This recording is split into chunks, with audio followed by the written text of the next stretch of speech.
Poultry सेक्टरमा किसानहरूले पनि दसैँ र तिहारलाई टार्गेट गरेर थप कुखुराहरू पाल्ने गरिन्छ। तत्कालीन प्रधानमन्त्री ज्यूबाट नेपाल चाहिँ दुध, पोल्ट्री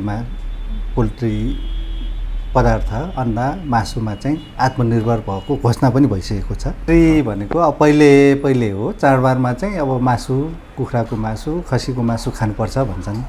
तर अहिले चाहिँ जुन बेला चाह्यो त्यही बेला खान पुग्ने गरेर उत्पादन भइरहेको छ।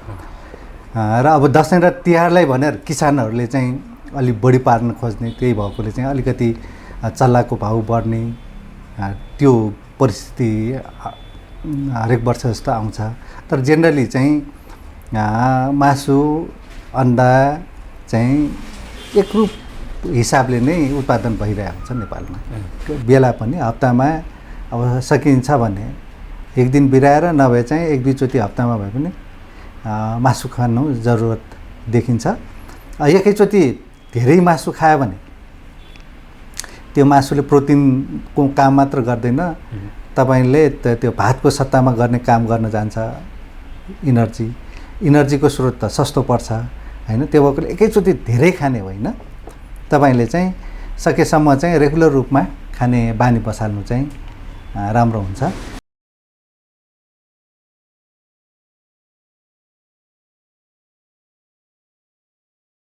विजयादशमीको हार्दिक मङ्गलमय शुभकामना। हजुरलाई पनि शुभकामना। दसैँ आउँदैछ, तिहार आउँदैछ, छठपर्व आउँदैछ, नेपालीहरूको महान पर्वहरू आउँदैछ। हजुर, के छ तयारी यसपालि? तयारी भन्नाले अब हाम्रो पोल्ट्री सेक्टरमा किसानहरूले पनि दसैँ र तिहारलाई टार्गेट गरेर थप कुखुराहरू पाल्ने गरिन्छ। र अब अरू अफिसहरूमा बिदा हुन्छ, पोल्ट्री व्यवसायमा त्यो बेला झन् चतारो हुन्छ। सबैलाई चाहिँ मासु पुर्याउनको लागि त्यही हिसाबको तयारी छ। भन्ने गरिन्छ नेपाल अरू थोकमा भन्दा कुखुराको मासु र अन्डामा चाहिँ आत्मनिर्भर छ भन्छ नि हैन? हजुर। के छ यसपालिको तयारीमा, कतिको आत्मनिर्भर छ? अब नेपाल चाहिँ आज मात्र होइन, धेरै वर्ष अगाडिदेखि नै आत्मनिर्भर भइसकेको र केही महिना अगाडि तत्कालीन प्रधानमन्त्री ज्यूबाट नेपाल चाहिँ दुध, पोल्ट्री पदार्थ, अन्डा, मासुमा चाहिँ आत्मनिर्भर भएको घोषणा पनि भइसकेको छ विधिवत रूपले। तर इन्फर्मल रूपले धेरै वर्ष पहिलेदेखि नै आत्मनिर्भर व्यवसायको रूपमा यो अघि बढी आएको व्यवसाय हो। आत्मनिर्भर व्यवसाय त्यो माथि पछिल्लो चरणमा चाहिँ व्यावसायिक रूपमा पनि अगाडि बढाइरहेको छ हैन? आधुनिक किसिमले कुखुरा पालन गर्न थालिरहेको प्रसङ्ग कुरा पनि छन्। अब विशेष गरेर चाडपर्वलाई लक्षित गरेर व्यवसायीहरूले चाहिँ उत्पादन गरेको बजारमा कहिलेदेखि आउँछ? त्यसरी खासमा पोल्ट्री भनेको अब पहिले हो, चाडबाडमा चाहिँ अब मासु, कुखुराको मासु, खसीको मासु खानुपर्छ भन्छन्। तर अहिले चाहिँ जुन बेला चाह्यो त्यही बेला खान पुग्ने गरेर उत्पादन भइरहेको छ। र अब दसैँ र तिहारलाई भनेर किसानहरूले चाहिँ अलिक बढी पार्न खोज्ने, त्यही भएकोले चाहिँ अलिकति चल्लाको भाउ बढ्ने त्यो परिस्थिति हरेक वर्ष जस्तो आउँछ। तर जेनरली चाहिँ मासु, अन्डा चाहिँ एकरूप हिसाबले नै उत्पादन भइरहेको हुन्छ नेपालमा। सालाखाला वार्षिक रूपमा अथवा यो दसैँको लागि भनेर चाहिँ कति उत्पादन गर्ने क्षमता छ नेपाली व्यवसायीहरूमा? अब यस्तो हो, क्षमताको हिसाबले त जति क्षमता छ त्यसको धेरै कम मात्र उत्पादनमा भएको देखिन्छ, विशेष गरेर यो कोरोना कालले गर्दाखेरि। उदाहरणको लागि चाहिँ हाम्रो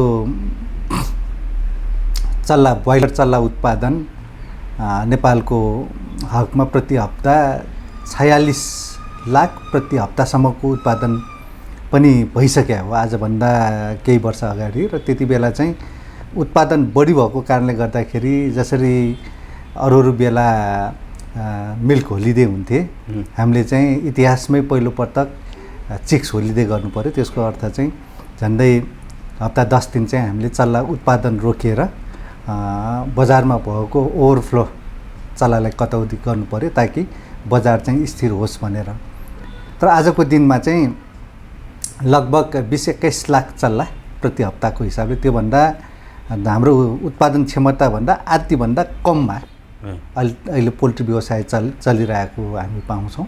किनभने कोरोनाको परिस्थितिले गर्दाखेरि हवाई यातायात चलेको छैन, टुरिज्म त्यति चलेको छैन, होटेल व्यवसायहरू त्यति चलेको छैन र अब त्यो बाहेकका अरू साधारण रेस्टुरेन्टहरू चलेको र घर घरमा अलिअलि खाने गरेको हिसाबले अहिले 50% को क्यापेसिटीमा भन्दा अलिक कममा चाहिँ पोल्ट्री व्यवसाय चलिरहेको हामी पाउँछौँ। क्षमताभन्दा कम अथवा 50% कममा मात्रै काम गर्नुपर्ने अवस्था छ।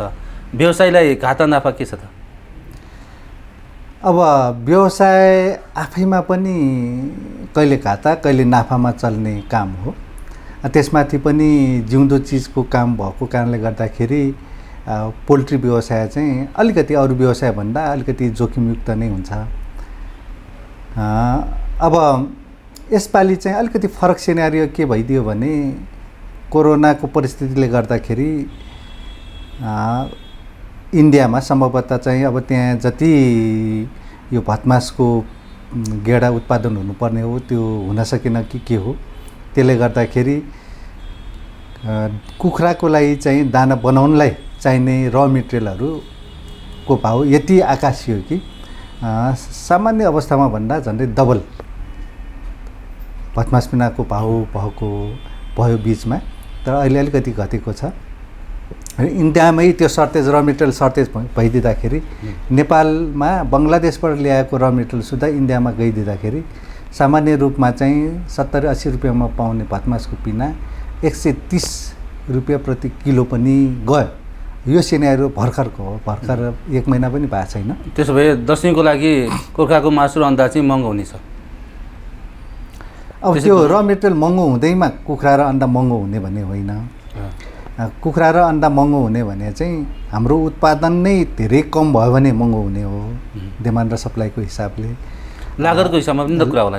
लागतको हिसाबले हुनुपर्ने चाहिँ हो, तर उत्पादनको र डिमान्डको हिसाबले चाहिँ प्राइस कायम हुने भएकोले अब साह्रै महँगोमा खानुपर्ने हुँदैन। अब केही महिना अगाडि त कुखुराको भाउ 450 रुपियाँ तयार कुखुराको भाउ पनि गइसक्यो हो, तर अहिलेको अवस्थामा त्यो छैन। भनेपछि र मेटेरियल महँगो हुँदै भयो भन्दैमा त्यसरी महँगोमा खानुपर्छ भनेर डराउनु पर्ने स्थिति छैन। हजुर, भनेपछि व्यवसायले चाह्यो भने त सस्तोमै पनि बिक्री वितरण गर्न सकिँदो रहेछ नि, होइन? क्षमता अनुसार त्यस्तो होइन। बिक्री वितरण भनेको हामीले चाहेर हुने होइन, बजारको परिस्थितिले तय गर्ने कुरा हो, होइन?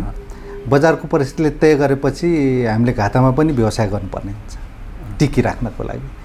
घाटाको व्यापार भएपछि त निरन्तरता हुँदैन नि त। त्यही भएर पोल्ट्री व्यवसायमा ग्रासरुटमा कुखुरा पाल्ने व्यवसायहरू स्थिर छैनन्। स्थिर भनेको जो व्यावसायिक हिसाबले औद्योगिक क्षेत्रमा उत्रिया छन् तिनीहरू मात्र स्थिर छन्। तिनीहरूमध्ये पनि कतिपय व्यवसायीहरूले आफ्नो व्यवसाय बन्द गर्नुपर्ने स्थिति छ र साँच्चीकै बैंकले साथ नदिने हो भने त 50% भन्दा बढी व्यवसाय बन्द पनि भइसक्ने स्थिति थियो यो कोरोनाको परिस्थितिले गर्दाखेरि। अब निरन्तरता भनेको कस्तो हुँदो रहेछ भने सधैँ दिन त नहुने रहेछ, होइन? रात पनि आउँछ, रात र दिन पनि एकै नाश हुँदैन। कहिले हुरी बतास आउँछ, चट्याङ पर्छ, भुमरी आउँछ। त्यस्तै व्यवसायमा पनि हुने रहेछ। अब त्यस्तो जस्तोसुकै परिस्थितिमा पनि अधिक भएर टिक्न सक्यो, मौका आउँदा फाइदा लिन पायो, होइन भने त्यो सूर्योदय नहुँदै मृत्युवरण गर्नुपर्ने अवस्था आउँछ।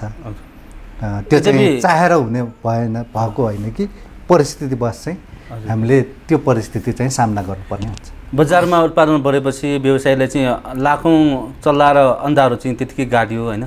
यो बेला चाहिँ समुदायमा चाहिँ कुखुराको अन्डा मासु खाने व्यवहारका लागि भए पनि त्यति बेलाको यो गाडेर खेर फाल्नुपर्नेको सट्टा चाहिँ समुदायले चाहिँ बाजेर चाहिँ एक उत्सव मनाइने हुन्थ्यो नि भन्ने जिज्ञासा नि के छ? अब त्यस्तो होइन। अब त्यति बेला चाहिँ सस्तोमा त त्यतिकै पनि गइरहेको थियो। अब त्यसरी बाँडिया भए झन् उत्पादन बढ्थ्यो। उत्पादन बढेपछि किसानहरू झन् मारमा पर्थे। त्यो भएकोले त्यो गरिया कस्तो भने गाडी गुडिराख्दाखेरि अब कच्ची बाटो आयो भने स्पिड कम गरे जस्तै हो। तपाईँले अब छिटो पुग्नुपर्छ भनेर दौडायो भने एक्सिडेन्ट हुने चान्स झन् बढी हुन्छ। त्यो भएकोले उत्पादनलाई चाहिँ बजारको मागले थेग्न सक्ने हिसाबले मात्र गऱ्यौँ भने कुनै पनि व्यवसाय सस्टेन हुन्छ। अब सितैमा बाँडौँ सितैमा खुवाउँ भन्यो भने झन् उत्पादन त्यो त खाने मान्छे त त्यति नै हो। तपाईँले सितैमा खुवाए पनि अर्थात् तपाईँले पैसा तिराएर खुवाए पनि अलिकति मात्रै तलमाथि हुन्छ। त्यो भएकोले चाहिँ हामीले व्यवसायलाई निरन्तरता दिनको लागि चाहिँ त्यो उपाय अपनाएको। अब कोरोनाको कारणले अरू व्यवसाय ठप्प हुँदाखेरि होइन पक्कै पनि यो पोल्ट्री व्यवसायमा नि समस्या त परेको होला र पनि सङ्क्रमणबाट सुरक्षित हुनको लागि इम्युनिटी पावर बढाउनको लागि कुखुराको मासु र अन्डा खानुपर्छ भनेर धेरै उपयोगिता बढ्यो भन्ने पनि सुनिन्छ। कतिको प्रभाव पर्यो? एकदम सत्य हो। किनभने हामीलाई इनर्जी कार्बोहाइड्रेट मात्र भएर हुँदैन, प्रोटिन पनि चाहिन्छ हाम्रो इम्युनिटी पावरको लागि। अनि त्यसको लागि चाहिँ सस्तो के भन्दाखेरि कुखुराको मासु र अन्डा नै हो। अब केही दिन अगाडिको हो, अगाडि साग किन्न जाँदाखेरि साग पनि किलोमा किन्नु पऱ्यो क्या। सागभन्दा सस्तो हो। झन्डै झन्डै अब सागकै भाउमा कुखुराको मासु आउन लागिसकेको छ र अब यसको चाहिँ जुन आउटपुट यसबाट पाउँछौँ हामीले तिर्ने प्राइसभन्दा त्यो धेरै कम हो। साँच्चीकै कुखुराको मासु र अन्डा नहुने थियो भने अब आज जुन खसीको मासु आजको प्राइसमा छ त्योभन्दा डबल टेबल भइसक्थ्यो होला। र कुखुराको मासु फेरि यस्तो हो, हामीलाई चाहिँ छिटै प्रोटिनको मात्रा धेरै चाहियो भने यो 1.5-2 महिनामै हामी भोल्युममा उत्पादन गर्न सक्छौँ। तर प्रेडिक्सन चाहिँ हुनु पर्यो। त्यही भएकोले यो चाडबाड हुँदाखेरि चाहिँ अलिकति बढी उत्पादन चल्ला उत्पादनले पनि गर्दाखेरि पनि यो चाडबाडमा चाहिँ अलिकति उत्पादन बढी गर्नुपर्छ भन्ने सोच्छन्। किसानहरूले पनि यो बेला चाहिँ अलिकति बढी कुखुरा पाल्नुपर्छ भनेर सोच्छन् ताकि त्यति बेलाको मागलाई पुरा गर्न सकियोस्। चाडपर्व आएपछि चाहिँ सहरमा बसेका मानिसहरू आफ्नो घरमा जान्छ भन्छ होइन, काठमाडौँ उपत्यका सुनसान हुन्छ भनेर विगतका वर्षहरूमा अनुभव गरेको हो। अब यो व्यवसाय चाहिँ घर आँगनसम्म पुगिसकेको छ कि सहर केन्द्रित छ? अब पहिले केही वर्ष अगाडिसम्म सहर केन्द्रित थियो। अहिले चाहिँ बिस्तारै बाटोघाटोहरू चाहिँ गाउँसम्म पुगिसकेको कारणले गर्दाखेरि यो व्यवसाय बिस्तारै हरेक क्षेत्रमा पुगेको छ गाउँठाउँमा। अब काठमाडौँका उपत्यकाका मान्छेहरू गाउँमा जाँदाखेरि पनि उनीहरूले खाने त मासु नै हो। अब मासुमा चाहिँ सस्तो भनेको कुखुराको अन्डा र ब्रोइलर कुखुरा नै हुन्। त्यो भएकोले जता गए पनि मासुको खपत चाहिँ हुन्छ नै। हजुर। यद्यपि ठुल्ठुला होटेलहरूमा विभिन्न रेस्टुरेन्टहरूमा चाहिँ स्वदेशी र स्थानीयभन्दा विदेशबाटै आयात गरेर चाहिँ खाइरहेछन् भनेर गुनासो पनि सुनिन्छ, के हो खास? यो कहिलेकाहीँ अब यहाँको आपूर्तिले पुगेन भने कहिलेकाहीँ लुकीछिपी चाहिँ त्यस्तो भएको पनि पाइन्छ। अब जसले बुझेका छन् अब होटेल व्यवसायीहरूले पनि, किनभने हामी पनि प्रोग्रामहरू गर्दाखेरि होटेलमै गर्ने हो होइन। त्यो भएकोले राष्ट्रिय उद्योगहरूलाई चाहिँ टेवा पुग्ने हिसाबले एउटा आम नागरिक भएको नेपाली नागरिक भएको हिसाबले नेपालकै उद्योगहरूले टेवा पुग्ने हिसाबले आफ्नो व्यवहार गर्नुपर्छ जस्तो लाग्छ। हामीले यो विषयमा पनि समय समयमा आवाजहरू उठाउँदै आएका छौँ। त्यसो भन्दा उपभोक्ताहरूको बिचमा अझै पनि पुग्न नसक्यो हो कि भनेर कतिपय होटेलहरूले विदेशबाटै सिधै ल्याउँछ भनेर सुनिन्छ नि। यस्तो हो, जेनरली चाहिँ त्यसरी कुनै पनि प्रडक्ट मासु अर्थात् जिउँदो अर्थात् तयारी मासु ल्याउनलाई सिफारिस लिएर मात्र ल्याउनु पर्ने, त्यो पनि त्रिभुवन अन्तर्राष्ट्रिय विमानस्थलबाट मात्र ल्याउनु पर्ने प्रावधान छ। तर यहाँ चाहिँ अब सस्तो अर्थात् डम्पिङ प्रडक्ट भनौँ न, धेरै एक्सपायरी हुन लागेको प्रडक्टहरूलाई चाहिँ लुकाइछिपी तस्करीको रूपमा चाहिँ ल्याइन्छ र त्यो वास्तवमा चाहिँ त्यस्तो मासु खानु भनेको आफैमा पनि अपराध जस्तै हो। बजारमा कहाँबाट ल्याएको कसरी ल्याएको थाहा हुँदैन होइन, अलिक सस्तो भएपछि उपभोक्ताहरूले चाहिँ किन्ने आकर्षण हुने चलन छ।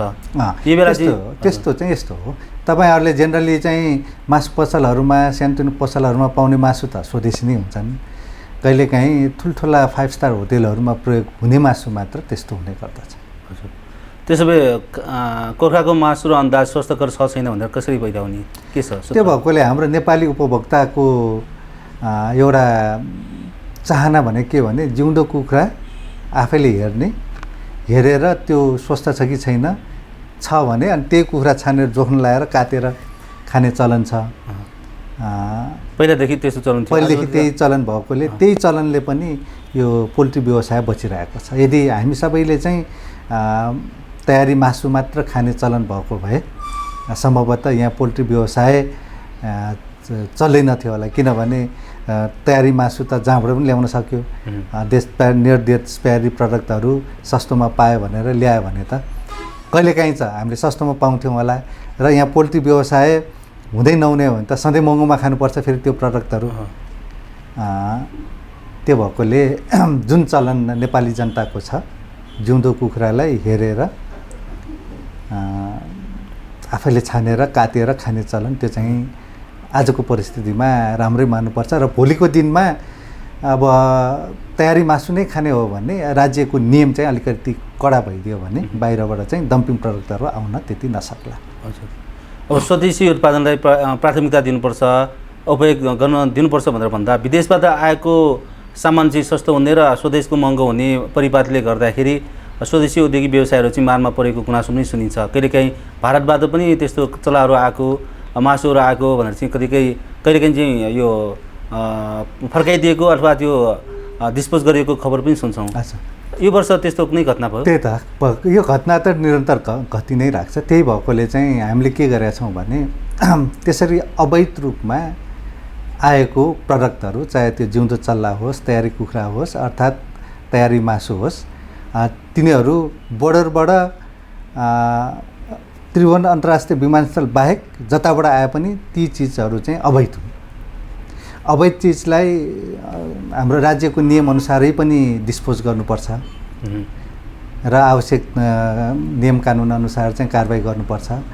त्यसमाथि पनि अब त्यस्तो अवैध कार्यलाई चाहिँ निरुत्साहित गर्नको लागि हामीले चाहिँ बोर्डरमा बसेका सुरक्षा निकायका जवानहरूलाई चाहिँ जसले चाहिँ त्यस्तो अवैध प्रडक्टहरू समातेर गाड्यो त्यसमा चाहिँ स्थानीय क्वारेन्टाइनको उपस्थितिमा मुचुल्का उठाएर त्यस्तो गर्यो भने त्यस्तो प्रमाणको आधारमा चाहिँ हामीले प्रति गोता 5 रुपियाँ चाहिँ पुरस्कारको व्यवस्था नेपाल ह्याचेरी उद्योग सङ्घबाट धेरै वर्ष अगाडिदेखि गर्दै आएका छौँ।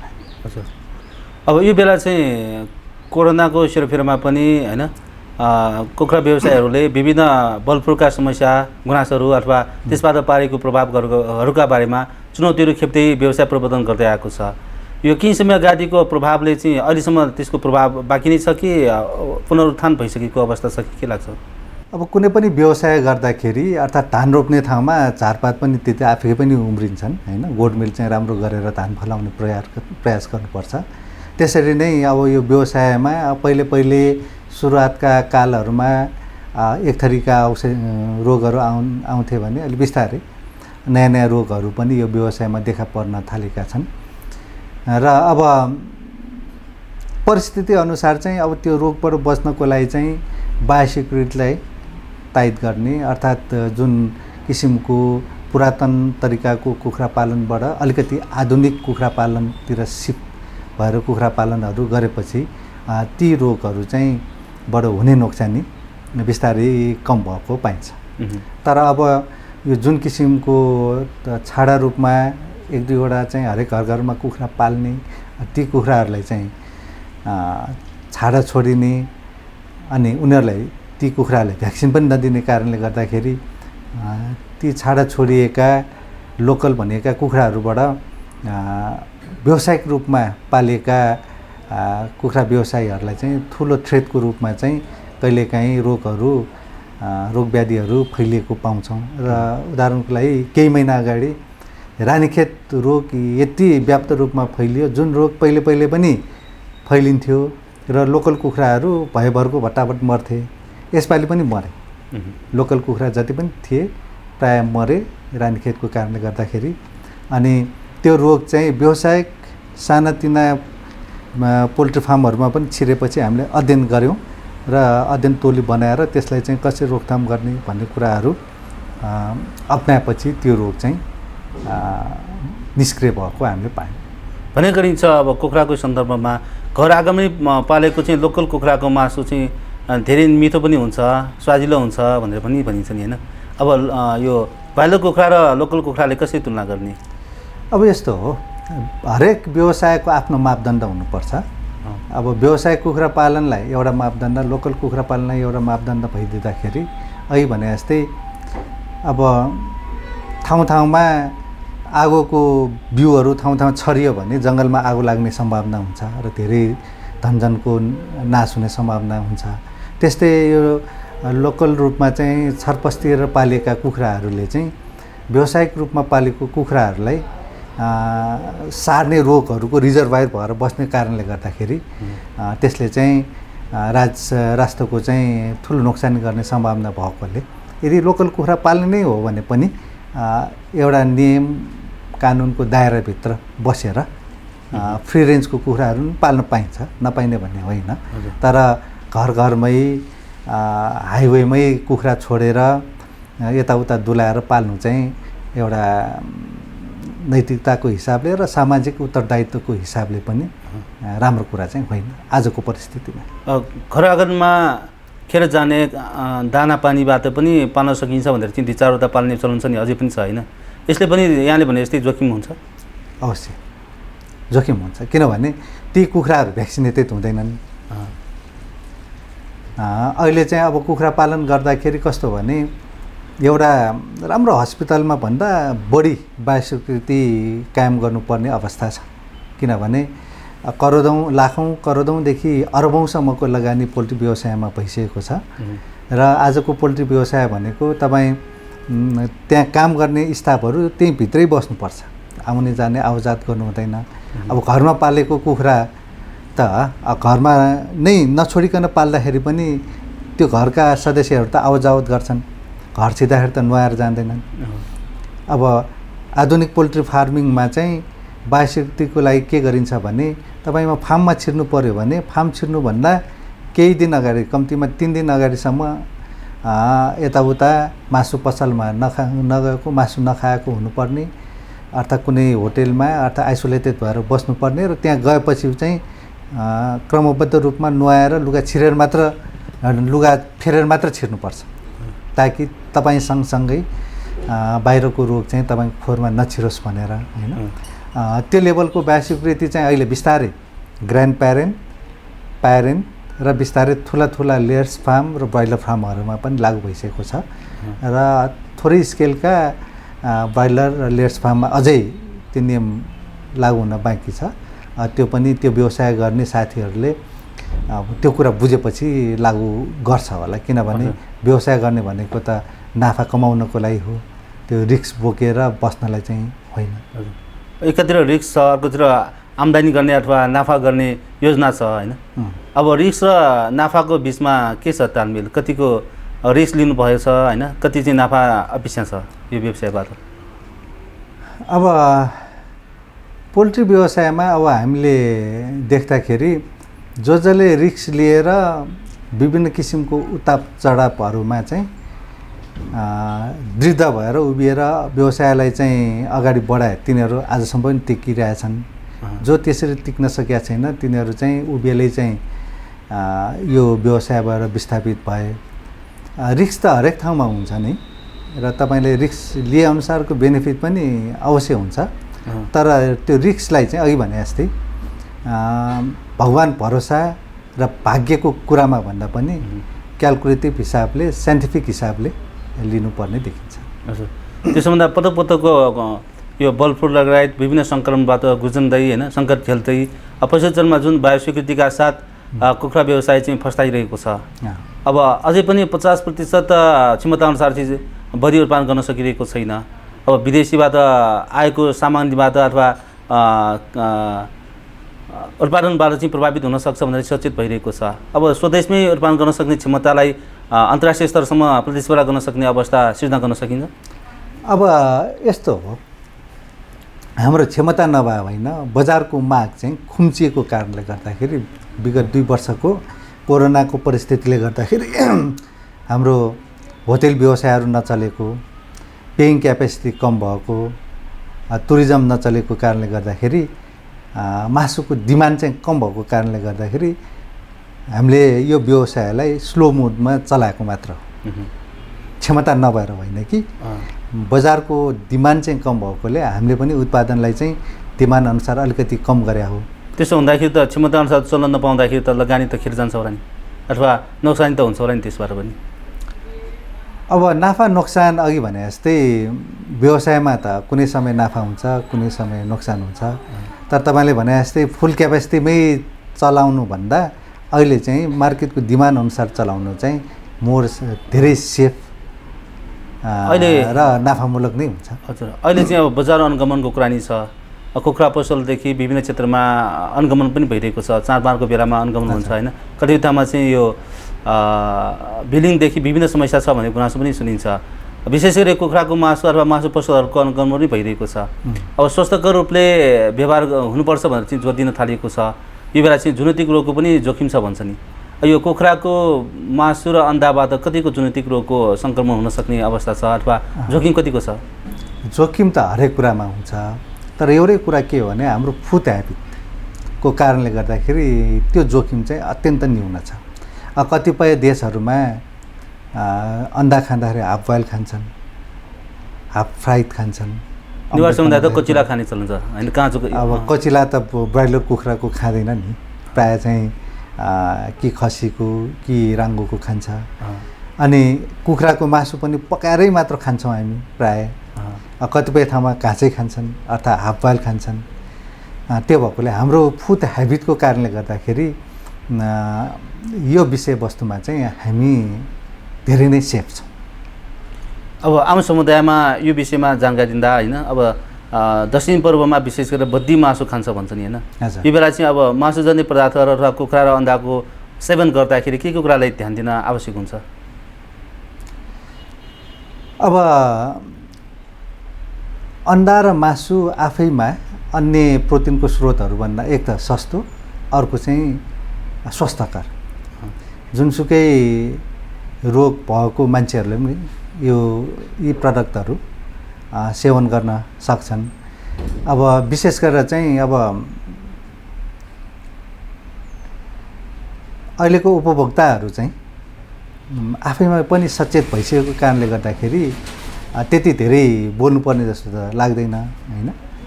र त्यसमाथि पनि जति पनि व्यवसायीहरू छन्, ती व्यवसायीहरू पहिले भन्दा अहिले चाहिँ अलिकति सचेत पनि छन्, सामाजिक उत्तरदायित्व पनि फिल गरेको अवस्था छ। र पहिले तपाईँले हेर्दाखेरि मासु बेच्ने ठाउँ कुखुराको मात्र होइन, कुनै पनि मासु बेच्ने ठाउँ फोहोर हुन्थ्यो भने हिजो आज अरू ठाउँभन्दा अलि चितिकै पाउनुहुन्छ। टाइल साइल राखेको, सिसा राखेर यताउता होइन, फ्रिजहरू राखेको पाउनुहुन्छ। त्यो भएकोले राज्यले पनि जुनै यो मासुको प्रडक्टहरू चाहिँ क्वालिटीको दिनुपर्छ भन्ने कुरामा चाहिँ जोड दिँदै आएको छ भने अर्कोतर्फबाट व्यवसायीहरू पनि आफै पनि सचेत भइसकेको कारणले गर्दाखेरि कुखुराको मासु र अन्डा चाहिँ ढुक्क भएर खाँदा राम्रो हुन्छ। कतिपयले भने गर्छन् यो बलफुल लागेको कुखुराको मासु पनि राम्रोसँग पकायो भनेदेखि मानिसमा के हुँदैन होइन, भन्दाखेरि पनि अब बलफुल लाग्ने बित्तिकै हजारौँ लाखौँ कुखुराहरू नष्ट गर्ने चलन छ। यो यसले गर्दाखेरि आम समुदायमा कुखुराको मासु र अन्डा खानलाई अलिकति हिचकिच्याएको हो कि जस्तो पनि। अब यस्तो हो, कुनै जङ्गलमा आगो लगाएपछि अब अर्को जङ्गलमा पनि नसरोस् भनेर, नफैलोस् भनेर आगो त जहाँ आगो लगाएको छ त्यो त निभाउनु पर्यो। त्यस्तै बर्ड फ्लू लागेको भनेको पनि त्यस्तै हो। एउटा कुनै फार्ममा चाहिँ आगो लाग्नु भने एउटा जङ्गलमा आगो लाग्नु हो।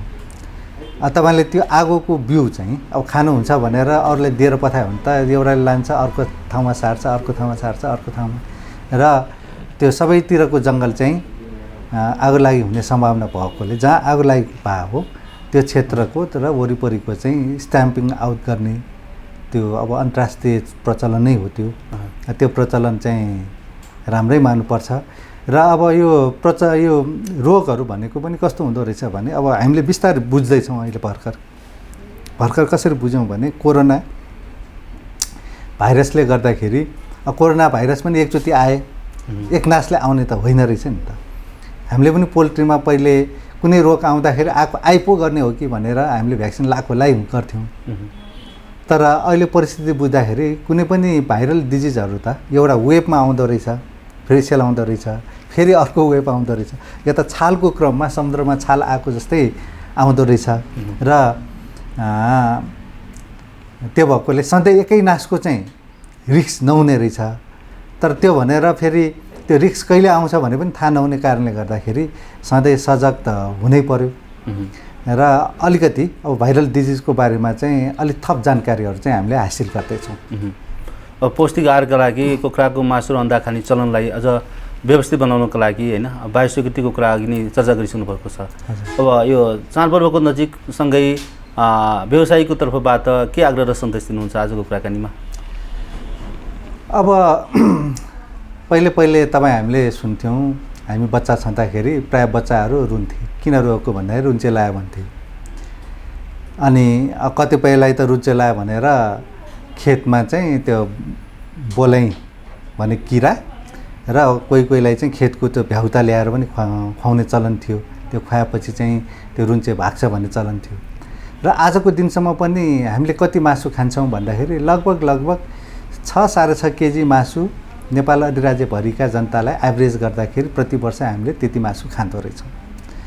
अब एसियाकै मापदण्डमा पनि 11-12 केजीभन्दा बढी छ र कतिपय एसियन कन्ट्रिजमा त 50 केजीभन्दा बढी छ। जस्तै मलेसियामा उनीहरू कुखुराको मासु नभइकन अर्थात् अरू माछाको मासु नभइकन खानेकुरै खाँदैनन्।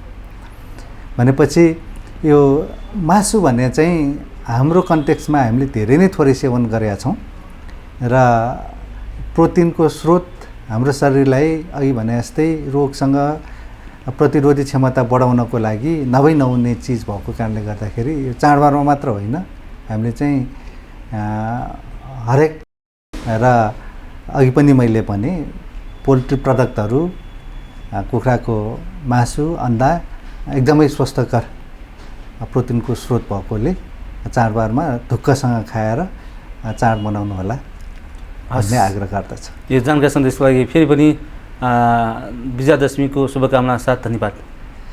तपाईँ लगायत सम्पूर्ण दर्शकहरूलाई मेरो पनि विजयादशमीको शुभकामना र धन्यवाद।